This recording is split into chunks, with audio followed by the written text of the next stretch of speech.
أعوذ بالله من الشيطان الرجيم. بسم الله الرحمن الرحيم. وإن منهم لفريقا يلوون ألسنتهم بالكتاب لتحسبوه من الكتاب وما هو من الكتاب ويقولون هو من عند الله وما هو من عند الله ويقولون على الله الكذب وهم يعلمون. ما كان لبشر أن يؤتيه الله الكتاب والحكم والنبوة ثم يقول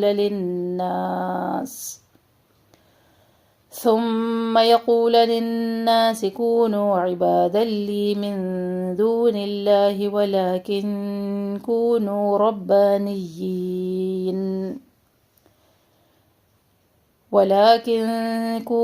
ربانيين بما كنتم تعلمون الكتاب وبما كنتم تدرسون.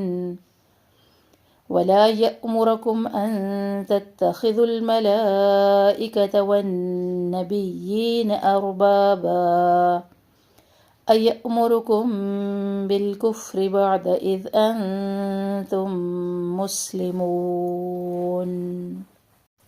السلام علیکم ورحمۃ اللہ وبرکاتہ. سورۃ آل عمران آیت نمبر 78، 79 اور 80 کی تطبیق. وَإِنَّ نون مشدد غنہ اور نون کا زبر لمبا نہیں کرنا. وَإِنَّ مِنْهُمْ نون ساکن نہ ہلے. نون ساکن کے بعد ہا اظہار کر رہے ہیں یہاں پہ. میم ساکن کے بعد لام یہاں پہ اظہار شفوی. لَفَرِيقَيْن فری یا مدہ تنوین کو ہم یا سے ملا رہے ہیں، مرج کر رہے ہیں یا میں. یہاں پہ ادغام مع غنہ کر رہے ہیں. لَفَرِيقَيْن يَلْوُونَ واو کے پروٹا پیش واو مدہ کے قائم مقام. یلوون تو پوری ادائیگی ہے اس کی. السنتہم لام ساکن کا دھیان رکھے نہ ہلے. بالکتاب یہاں پہ بھی لام ساکن کا دھیان تاکہ اوپر کڑی حرکت الف مدہ کے قائم مقام. لتحسبوہ ہا اور ہا اکٹھے آئے ہیں ایک کلمے میں تو دونوں کا دھیان رکھیں. لتحسبوہ بو و مدہ من الکتاب وما الف مدہ ہوا من الکتاب با پر قلقلہ واضح ہو. ویقولون قو قاف موٹا واو مدہ لام پیش واو لو واو مدہ ہوا من عند من اظہار کریں گے من نون ساکن کے بعد عین. عند اللہ نون ساکن کے بعد دال تو یہاں پہ باریک اخفا کر رہے ہیں. لاسٹ میں انشاءاللہ کو باریک پڑھیں گے کیونکہ لام اسم اللہ سے پہلے دال کے نیچے زیر ہے. وما الف مدہ ہوا من عند اللہ ویقولون واو مدہ علی اللہ لام اسم اللہ کو اوپر پڑھیں گے. علی اللہ الکذب لام ساکن کا دھیان رکھے اور تینوں سنگل حرکات ہے کاف دال اور با، کوئی بھی حرکت لامہ نہ ہو. وَهُمْ يَعْلَمُونَ مو و مدہ اور آیت کے ختم ہونے پر مد وقفی. ما الف مدہ کا الف مدہ لبشرن تنوین کے بعد حمزہ اظہار کر رہے ہیں. یؤتیہ این یؤتیہ نون ساکن کو یا میں مرج کر رہے ہیں تو ادغام مع الغنہ. یؤتیہ حمزہ پہ ڈٹ کا سنگل حرکات ہے آگے، کوئی حرکت لمبی نہ ہو. پیش کو ہم لام اسم اللہ سے ملائیں گے، لام اسم اللہ کو موٹا پڑھیں گے. یؤتیہ اللہ پھر لام ساکن کا دھیان رکھے ہلنا. والحکم یہاں پہ بھی کاف میں ہمس. والحکم حکم ہلنا اور سختی بھی نہ ہو. والنبوۃ نون کے اوپر غنہ پھر پیش پھر نبو و مدہ اور پھر حرکت ہے. والنبوۃ ثم غنہ یقول قو مدہ للناس غنہ پر الف مدہ کونو الف دونوں واو مدہ عبادا لی با الف مدہ تنوین کو ہم لام میں مرج کریں ادغام بلا غنہ. لی یا مدہ من اخفا دو واو مدہ لام اسم اللہ کو باریک پڑھیں گے. ولیکن اخفا کونو واو مدہ ربانیین باقی اوپر کڑی حرکت الف مدہ کے مقام. نیین یہاں پہ نی پہلے بن رہا ہے الف مد یا مدہ پھر کڑی حرکت ہے الف مدہ کے مقام. تو یہاں پہ ہم دو الف کے برابر اس کو پڑھ رہے ہیں. یہاں پہ ہم پڑھ رہے ہیں مدی تمکین کو دو الف کے برابر پڑھا جاتا ہے. جہاں پہ بھی ایسے کلمات آئے قرآن میں نبیین، تو یہاں پہ ہم مد تمکین کرتے ہیں، کیونکہ یہاں پہ نہ یہ الف مد کے برابر ہے نہ یہ الف مد سے تھوڑا زیادہ ہے، 2 الف کے مکمل برابر ہے، تو مد تمکین کر رہے ہیں۔ بما الف مدہ، کنتم اخفا، پھر میم ساکن کے بعد تا، یہاں پہ اخفا شفوی، تعلمون، تعلی، لام تشدید ہے، مو و مدہ، تعلمون الکتاب، تاکہ پر کڑی حرکت الف مدہ کے مقام، و بما الف مدہ کنتم اخفا، تدرسون، دال کے اوپر قلقلہ، سو و مدہ، اور آخر میں مد وقف بالاسکان، ولا الف مدہ یأمرکم، یا پہ حمزہ پر جھٹکا، ان تتخذوا اخفا، ذو الملائکہ، دال کے پیش کو ہم لام ساکن سے ملائیں گے، لام ساکن نہ ہلے، ملائکۃ، یہاں پہ مد کر رہے ہیں،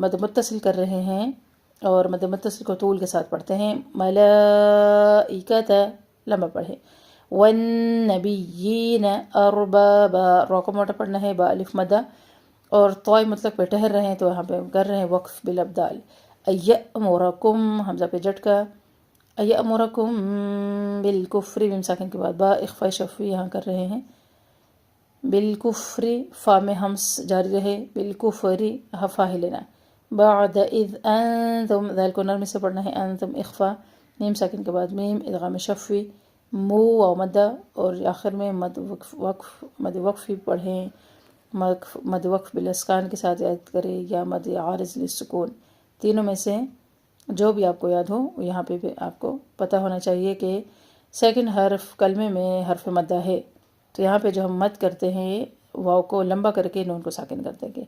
مسلمون، تقبل اللہ منی ومنکم۔ نحمده ونصلي على رسوله الكريم اما بعد فاعوذ بالله من الشیطان الرجیم، بسم اللہ الرحمن الرحیم۔ ربنا اشرح لنا صدورنا ويسر لنا امورنا واحلل عقدة من لساننا يفقهوا قولنا واجعلنا وزيرا من اهلنا اللهم فقهنا في الدين ربنا زدنا علما رب یسر ولا تعسر وتمم بالخیر وبک نستعین۔ الحمدللہ، اللہ تعالیٰ کی رحمت سے سورہ آل عمران کا مطالعہ جاری ہے۔ آج ہم 3 آیات کو پڑھیں گے، 78، 79 اور 80۔ پہلے ہم الفاظ کا ترجمہ، آیات کا ترجمہ اور روٹ ورڈز کو دیکھ لیتے ہیں۔ سبحان اللہ آغاز ہوتا ہے، وَإِنَّا، اور بے شک، مِنْهُمْ، ان میں سے، لَفَرِيقًا، البتہ ایک گروہ ہے، یلوونا، جو تروڑ مڑوڑ کرتا ہے، السنتہم، اپنی زبانوں کو، بالکتابی، ساتھ کتاب کے، لِتَحْسَبُوهُ، تاکہ تم سمجھو اس کو، من الکتابی، کتاب میں سے، وما ہوا، اور حالانکہ نہیں وہ، من الکتاب، کتاب میں سے، وَيَقُولُونَ، اور وہ کہتے ہیں، ہوا من عند اللہ، وہ اللہ کے پاس سے ہے، وَيَقُولُونَ، اور وہ کہتے ہیں، علی اللہ، اللہ پر، الکذب، جھوٹ، وہم، اور وہ، یعلمون، جانتے ہیں۔ یلونا، لام یا اس کا روٹ ہے، یلونا ہوتا ہے جھکنا یا مائل کرنا، اس طرح بولنا کہ بات کچھ کرنا اور پیش کچھ اور کرنا، اور مروڑنے کو یا موڑنے کو بھی کہا جاتا ہے۔ لوا جو ہے وہ جھنڈے کو کہا جاتا ہے، جو کبھی ادھر پھڑپھڑاتا ہے کبھی ادھر پھڑپھڑاتا ہے، لوا۔ اس کے بعد ہے السنتہم، لام سین نون، زبان اور قوت گویائی کو کہتے ہیں، لسان اس کا واحد ہے۔ اور اس کے بعد ہے لتحسبوہ، لتحسبوہ، ہا سین با روٹ ہے اس کا، اور اس کا مطلب ہوتا ہے گمان کرنا، خیال کرنا، سمجھنا۔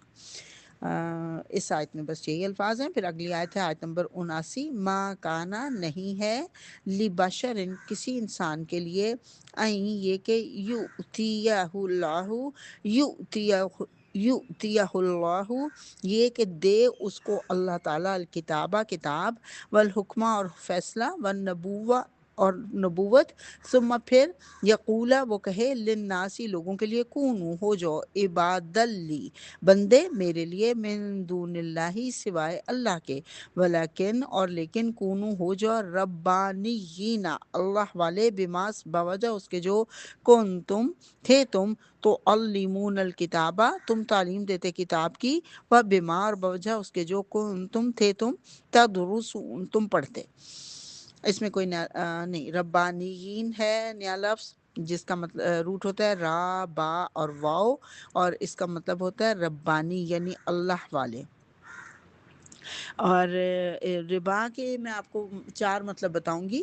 ربا کا ایک معنی ہوتا ہے سود، ربوا کا مطلب ہوتا ہے ربوا کا مطلب ہوتا ہے ٹیلا، اور ربا ہوتا ہے پرورش کرنا، اور اربا ہوتا ہے بڑھانا۔ روٹ یہی ہے را با واؤ، اسی سے یہ چاروں الفاظ بنتے ہیں۔ تو میں نے مناسب سمجھا کہ یہاں پہ آپ کو ربانی کے ساتھ باقی اسی روٹ کے باقی مطلب بھی بتا دوں۔ پھر اس کے بعد ہے تدرسون، دال را سین، تدرسون ہوتا ہے علم کا اثر قبول کرنا۔ عام طور پہ تو ہم اس کو پڑھنا ہی اس کا ترجمہ کرتے ہیں، لیکن اس کا مطلب جو ہوتا ہے نا، معنی ہوتا ہے باقی رکھنا، اثر چھوڑنا۔ جب درس سنتا ہے انسان تو اس کے اثرات باقی رہتے ہیں نا، اس لیے اس کو کہا جاتا ہے دارسا، یعنی اپنا اثر چھوڑنا۔ آیت نمبر ہے 80، ولا اور نہیں، یأمرکم وہ حکم دیتا تم کو، ان یہ کہ تتخذوا تم بنا لو، الملائکۃ فرشتوں کو، والنبیین اور انبیاء کرام کو، اربابن رب۔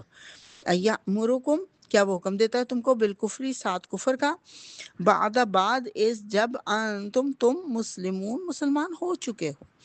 یأمرکم حمزہ میم را روٹ ہے، امر یعنی حکم دینا، اس کا مطلب ہے تتخذو حمزہ خازا اخذ کرنا، بنانا یا پکڑنا۔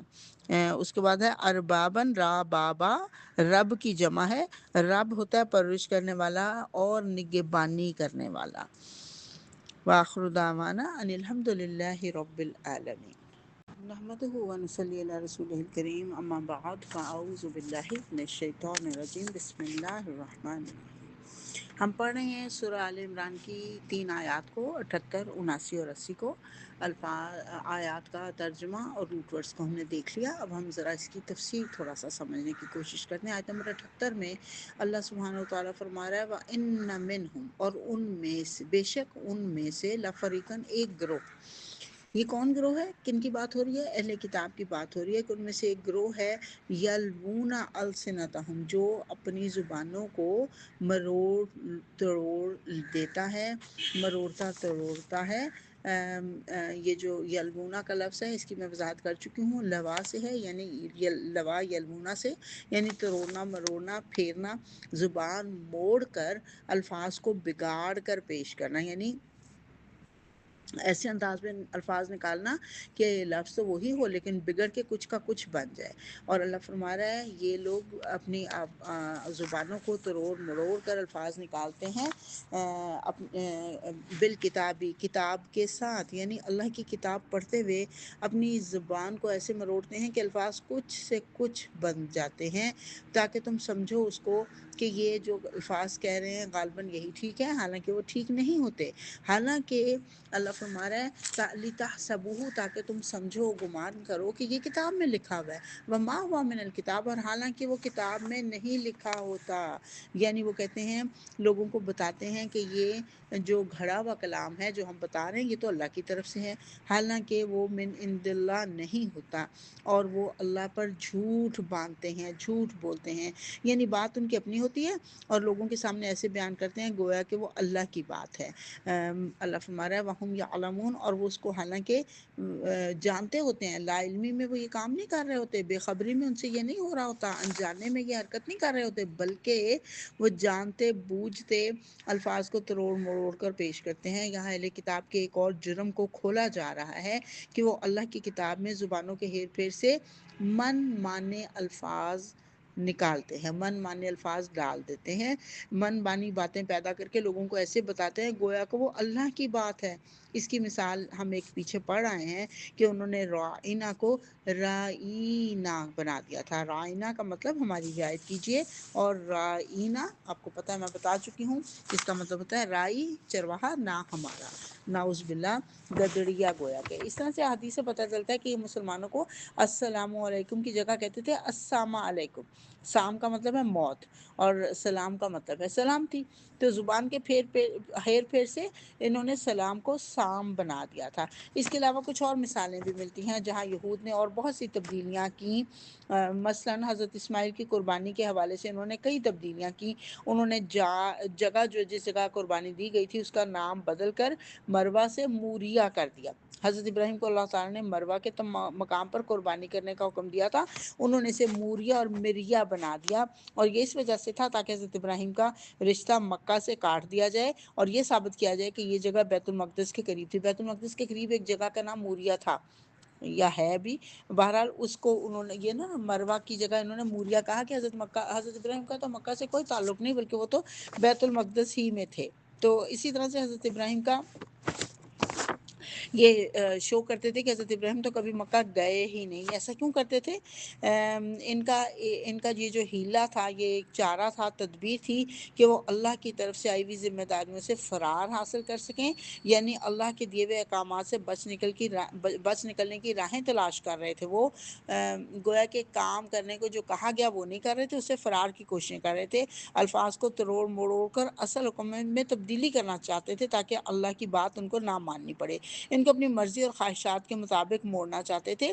ہمارے ہاں مسلمانوں میں بھی ناسمجھی کی وجہ سے ایسے باتیں ہوتی ہیں۔ مثلاً بعض واعظ اور خطیب جو قرآن پاک کی آیت ہے اس کا ترجمہ پڑھتے ہیں، وہ خاص گنگنانے کی آواز میں پڑھتے ہیں، اور اس کے بعد جو وضاحت ہوتی ہے، وہ تشریح ہوتی ہے، اس میں بھی وہ گنگناہٹ جاری رہتی ہے، وہ ٹون چینج نہیں ہوتی، تو عام لوگوں کو یہ سمجھ نہیں آتی یا عوام یہ ڈسٹنگوش نہیں کر سکتے کہ اللہ کی بات کون سی تھی اور کہاں سے ان کی اپنی تفسیر شروع ہوگی۔ اس سلسلے میں بہت احتیاط کی ضرورت ہے۔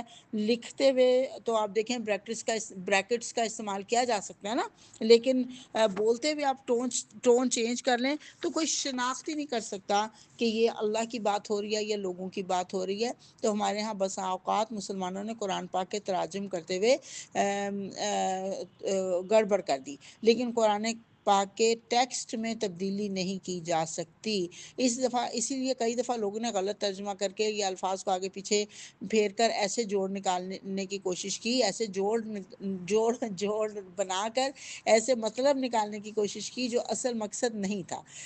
مثلاً میں آپ کو بتاؤں کہ سورہ الکہف کی آخری آیت ہے، قُلْ إِنَّمَا بَشَرٌ مِثْلُكُمْ، کہہ دیجئے کہ بے شک میں تمہارے جیسا ہی ایک انسان ہوں۔ تو جو لوگ کہتے ہیں کہ حضور صلی اللہ علیہ وسلم بشر نہیں نور تھے، انہوں نے انما کو سیپریٹ کر دیا، الگ الگ کر دیا۔ انا کا ترجمہ بے شک اور ماں کا ترجمہ نہیں کر دیا۔ بے شک نہیں میں ایک انسان تمہاری طرح، حالانکہ اس کو الگ الگ نہیں کیا جا سکتا۔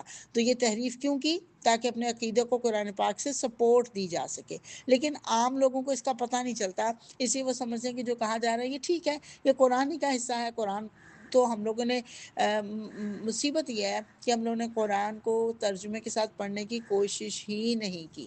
تو قرآن کو ترجمے سے نہ پڑھا جائے تو پھر اس طرح کے لوگ ہماری جو دین ہے اس میں بگاڑ پیدا کر دیتے ہیں، کر سکتے ہیں۔ تو یہاں پہ اللہ یہی فرما رہا ہے کہ وہ ایسے شو کرتے ہیں گویا کہ وہ اللہ کی طرف سے، حالانکہ وہ اللہ کی طرف سے نہیں ہے، اور حالانکہ وہ جھوٹ بولتے ہیں، اور وہ جانتے ہیں، یعنی جانتے بوجھتے جھوٹ بولتے ہیں۔ یہ نہیں ہے کہ انہوں نے کوئی غلطی سے ان کے منہ سے نکل گیا، بلکہ وہ جان بوجھ کر ایسا جھوٹ بولتے ہیں۔ آیت نمبر ہے 79، ماں کانا نہیں ہے لبشرن کسی انسان کے لیے، یعنی کسی انسان کے لیے یہ جائز نہیں ہے، یہ کہ یؤتیہ اللہ اس کو دے اللہ تعالیٰ الکتابہ کتاب، والحکمہ اور حکم، فیصلہ کرنے کی صلاحیت، والنبوہ اور نبوت، ثم پھر یقولا وہ کہتے ہیں للناسی لوگوں کے لیے، کونو عباد لی ہو جاؤ بندے میرے واسطے۔ اب یہاں پہ یہ وضاحت کی جا رہی ہے کہ یہود نے دراصل ایک مرتبہ حضور صلی اللہ علیہ وسلم سے کہا کہ کیا آپ چاہتے ہیں کہ ہم آپ کو اپنا رب مان لیں؟ تو یہاں پہ اسی بات کی وضاحت کی جا رہی ہے۔ اللہ فرما رہا ہے کہ کسی انسان کو جب اللہ تعالیٰ اپنی طرف سے حکمت دیتا ہے، نبوت دیتا ہے، کتاب کا علم دیتا ہے، پھر یہ نہیں ہو سکتا کہ وہ لوگوں کو کہے کہ تم میرے بندے بن جاؤ، تم میرے لیے عبادت کرو، تم میرے بندے بن جاؤ۔ بیسیکلی یہ نصرانیوں کی طرف اشارہ ہے، کیونکہ نصرانیوں نے اللہ تعالیٰ حضرت عیسیٰ ابن مریم کو بھیجا تو اللہ تعالیٰ نے لوگوں کی رہنمائی کے لیے حکمت دے کر، نبوت دے کر، معجزات دے کر۔ اور ان لوگوں نے یہ گھڑ لیا کہ حضرت عیسیٰ علیہ السلام جو ہیں وہ اللہ ہیں یا نعوذ باللہ اللہ کے بیٹے ہیں۔ اس طرح کی باتیں جنہوں نے گھڑ لی تھیں ان کی یہاں پہ تردید کی جا رہی ہے۔ اور کچھ لوگوں نے بتایا، روایات میں یہ بھی آتا ہے کہ کچھ لوگوں نے خواہش کا اظہار کیا کہ حضرت محمد صلی اللہ علیہ وسلم کو سجدہ کیا جائے، تو اس موقع پہ بھی یہ آیت اللہ نے نازل کی کہ یہ کوئی کتاب اللہ نے اس لیے نہیں بھیجی، یہ نبی کو اس لیے نہیں بھیجا کہ تم اسی کے سجدے کرنے شروع کر دو، بلکہ اس کو اس لیے بھیجا گیا، اللہ فرما رہا ہے تم وہ ایسا کبھی کسی نبی نے ایسا نہیں کہا، نہ حضرت محمد صلی اللہ علیہ وسلم نے نعوذ باللہ، نہ حضرت عیسیٰ ابن مریم نے، نہ حضرت عزیر نے، لیکن ان لوگوں نے خود سے یہ باتیں بنا دی، بلکہ وہ نبی تو ہمیشہ یہی کہتے رہے وَلَكِن كُونُوا رَبَّانِيِّينَ، بلکہ وہ تو یہی دعوت دیتے رہے کہ تم اللہ والے بن جاؤ۔ اس وجہ سے بما کنتم تعلمون الکتابہ، کہ تم لوگوں کو کتاب کی تعلیم دیتے ہو اور تم خود بھی اس کو پڑھتے ہو، یعنی کتاب الہی کی تعلیم کا یہی تقاضا ہے، دین کا سیکھنا اور سکھانا، قرآن کا پڑھنا اور پڑھانا،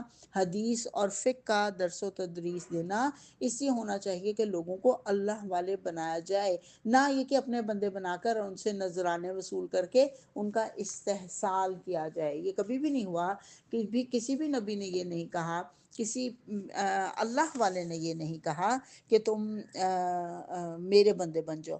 آپ دیکھیے درس و تدریس کا کام کرتے ہیں، اگر وہ لوگوں کو اللہ سے جوڑ رہے ہیں تو وہ درست دین پر ہیں۔ ہمیشہ ایک اصول یاد رکھیے، اگر وہ اپنے ساتھ جوڑ رہے ہیں، اپنی بڑائیاں بیان کر رہے ہیں، اپنے آپ کو کچھ ثابت کرنے کی کوشش کر رہے ہیں، تو یہی چیز ثابت کرے گی کہ وہ غلط رستے پر خود بھی چل رہے ہیں اور آپ کو بھی چلانے کی کوشش کر رہے ہیں۔ اللہ فرما رہا ہے انہوں نے تو ہمیشہ یہی کہا کہ ربانی بنو۔ ربانی کون ہوتا ہے؟ پہلے اس کو ذرا سمجھ لیتے ہیں۔ ربانی جو ہے بیسیکلی ترجمہ تو اس کا میں نے بتایا جیسے کہ اللہ والے اس کا ترجمہ ہوتا ہے، لیکن جو یہودیوں کے ہاں جو علماء کرام مذہبی عہدیدار ہوتے تھے نا، مذہبی امور میں لوگوں کی رہنمائی کرتے تھے، عبادات سکھاتے تھے، ان کو کام کرنے کا طریقہ سکھاتے تھے، ان کے لیے لفظ ربانی استعمال کیا گیا۔ قرآن پاک میں بھی آتا ہے اس کے بارے میں کہ اللہ نے فرمایا کہ لولا ینہاہم الربانیون والاحبار عن قولہم الاثم واکلہم السحت، ان کے ربانی اور ان کے علماء ان کو گناہ کی باتیں کرنے اور حرام کے مال کھانے سے کیوں نہیں روکتے تھے۔ اسی طرح عیسائیوں کے ہاں لفظ جو ڈیوائن ہے وہ بھی ربانی ہی کا ہم معنی ہوتا ہے۔ ربانی جو ہے نا بیسیکلی عالم با عمل ہوتا ہے، عالم با عمل۔ ہمارے ہاں جیسے پاک کہا جاتا ہے نا، نبی پاک ہم کہتے ہیں، ایسے عیسائیوں کے ہاں یہ ربانی کا لفظ استعمال کیا جاتا ہے۔ تو یہاں پہ بہرحال ہم جن معنوں میں آیا وہ وہی ہیں جو میں نے آپ کو معنی بتائے ہیں، لکھوائے ہیں اس کے، کہ اللہ والے بن جاؤ۔ انبیاء کرام نے ہمیشہ لوگوں کو یہی کہا کہ تم لوگ اللہ والے بن جاؤ، اور وہ لوگوں کو کتاب کی تعلیم دیتے تھے، اور جو درس و تدریس کرتے تھے اس میں یہی سبق ان کو دیا جاتا تھا کہ تم اللہ والے بن جاؤ۔ اور وہ ولا، آیت نمبر ہے 80، ولا اور نہیں، یأمرکم، وہ حکم دیتا تم کو، وہ نہیں حکم دیتے تم کو، ان یہ کہ تتخذوا الملائکۃ، تم فرشتوں کو بنا لو، والنبیین اور نبیوں کو بنا لو، اربابا اور اپنا رب۔ کبھی بھی تمہیں وہ کوئی پیغمبر یہ تعلیم نہیں دے گا کہ تم فرشتوں کو یا انبیاء کرام کو اپنا رب بنا لو، جیسا کہ ہم جانتے ہیں کہ قریشیوں نے، مشرکین مکہ نے ملائکہ کو اللہ کی بیٹیاں قرار دیا ہوا تھا۔ اور ایسے ہی انبیاء کرام کے بارے میں ہم جانتے ہیں کہ یہودیوں نے حضرت عزیر کو، عیسائیوں نے حضرت عیسیٰ علیہ السلام کو اپنا رب بنایا ہوا تھا۔ تو یہاں پہ یہی بتایا جا رہا ہے کہ وہ کبھی بھی، جو نبی ہوگا اللہ کی طرف سے، وہ کبھی بھی تمہیں یہ حکم نہیں دے گا کہ تم انبیاء کو یا فرشتوں کو اپنا رب بنا لو۔ یہ پھر مشرکین مکہ نے فرشتوں کو رب بنایا ہوا تھا، اور ان کے نام پر لات، منات اور عزا جیسی مورتیاں بنا لی تھیں، جو کہ جبکہ نصارہ نے اللہ کے نبی حضرت عیسیٰ کو اپنا رب بنا لیا تھا۔ اللہ فرمایا ہے ایامرکم بالکفر، کیا وہ تمہیں کفر کا حکم دے گا، بعد اذ انتم مسلمون، جبکہ اس کے بعد کہ جبکہ تم مسلمان ہو چکے ہو، یعنی اللہ کا وہ بندہ جسے اللہ نے کتاب، حکمت اور نبوت عطا کی ہو، کیا تمہیں کفر کا حکم دے سکتا ہے جبکہ تم فرما برداری اختیار کر چکے ہو؟ کیا یہ ممکن ہے کہ ایک نبی تمہیں کفر کا حکم دے جب کہ تم مسلم بن چکے ہو، مسلم ہو چکے ہو۔ اب یہاں پہ یاد رکھیے کہ ان تمام غلط باتوں کی تردید کی جا رہی ہے جو لوگوں نے، مختلف قوموں نے اللہ کی طرف سے آئے ہوئے پیغمبروں کی طرف منسوب کر کے اپنی کتابوں میں لکھی ہوئی تھی۔ اللہ نے ایسی کوئی تعلیم نہیں دی کہ اور اللہ کے نبیوں نے بھی کوئی ایسی تعلیم نہیں دی کہ اللہ کے علاوہ کسی اور کی بندگی کی جائے یا کسی بندے کو اس کے مقام سے ہٹا کر بڑھا کر اللہ کے مقام تک پہنچا دیا جائے۔ یاد رکھیے شرک کرنے کے دو طریقے ہوتے ہیں، یا تو یہ کہ اللہ کی صفات کو کم کر کے نیچا کر دیا جائے، یعنی اس میں کسی اور کو بھی شریک کر لیا جائے کہ یہ صرف اللہ نہیں بلکہ کوئی اور پینا دیتا بھی ہے، پیر بھی ہیں جو ہمیں دینے والا ہے، یا اسی طرح کی چیزیں، یا دنیا کے کسی انسان کی صفات کو بڑھا کے اس کو اللہ کے برابر قرار دے دیا جائے۔ دونوں ہی چیزیں شرک ہے، یہاں پہ دونوں کی ہی تردید کی جا رہی ہے کہ کبھی بھی کوئی پیغمبر یہ ایسا نہیں پیغام دیتا رہا لوگوں کو کہ تم مجھے اپنا رب بنا لو یا اللہ کے علاوہ کسی اور کو اپنا رب بنا لو۔ یہ بھی یاد رکھیے کہ جیسے اللہ تعالیٰ نے وعدہ الست تمام ارواح سے لیا تھا، ایسے ہی جن کو پیغمبر بنانا تھا ان سے علیحدہ ایک اور وعدہ لیا گیا تھا، ایک اور وعدہ ان سے لیا گیا تھا، اور وہ وعدہ کیا تھا کہ تم ایک اللہ کے ساتھ لوگوں کو جوڑو گے اور آخری پیغمبر جو آئیں گے ان کی تم مدد کرو گے، تو ان کی توقیروہ و تعزروہ کے الفاظ آتے ہیں، ان کی مدد کرو گے تم۔ ایک اور بات بھی یہاں پہ قابل ذکر ہے کہ ایک مرتبہ کچھ یہودی آئے حضرت محمد صلی اللہ علیہ وسلم کے پاس، انہوں نے کہا ہم آپ کو اپنا رب بنا لیتے ہیں، اپنا رب مان لیتے ہیں، ہم آپ کو سجدہ بھی کرتے ہیں، لیکن اس کے لیے کچھ ہماری شرائط ہیں، یعنی پہ آپ ہماری جو ہے نا من گھڑت باتیں ان کو تسلیم کر لیں تو ہم آپ کو اپنا رب بنا لیں گے اور آپ کو سجدہ تک کریں گے۔ تو اس موقع پر یہ آیات نازل ہوئیں کہ کوئی پیغمبر کبھی یہ نہیں کہہ سکتا کہ تم مجھے سجدہ کرو۔ کیوں؟ کیونکہ پیغمبر اللہ کو وعدہ دے کے آیا کہ اللہ میں دنیا کے اندر تیرے دین کی سربلندی کے لیے کام کروں گا، اور اللہ فرما رہا ہے کوئی پیغمبر کیسے تمہیں حکم دے سکتا ہے جبکہ تم نے فرما برداری اختیار کر لی ہو، جبکہ تم مسلمان ہو چکے ہو، تو یہ کیسے ہو سکتا ہے کہ اللہ تعالیٰ کا بھیجا ہوا پیغمبر تمہیں اسلام سے ہٹا کے دوبارہ کفر کی طرف لے جانے کی کوشش کرے؟ ایسا ممکن نہیں ہے، یہاں پہ یہ بتایا جا رہا ہے۔ تو اللہ تعالیٰ ہمیں درست دین پر عمل کرنے والا بنائے۔ وآخر دعوانا ان الحمد للہ رب العالمین۔ اللہم آنس وحشتنا فی قبورنا، اللہم ارحمنا بالقرآن العظیم واجعلہ لنا اماما ونورا وہدا ورحمہ، اللہم ذکرنا منہ ما نسینا وعلمنا منہ ما جہلنا وارزقنا تلاوتہ آناء اللیل وآناء النہار واجعلہ لنا حجتا یا رب العالمین۔ سبحان ربک رب العزت عما یصفون وسلام علی المرسلین والحمد للہ رب العالمین۔ سبحانک اللہم وبحمدک نشہد ان لا الہ الا انت نستغفرک ونتوب الیک۔ السلام علیکم ورحمۃ اللہ وبرکاتہ۔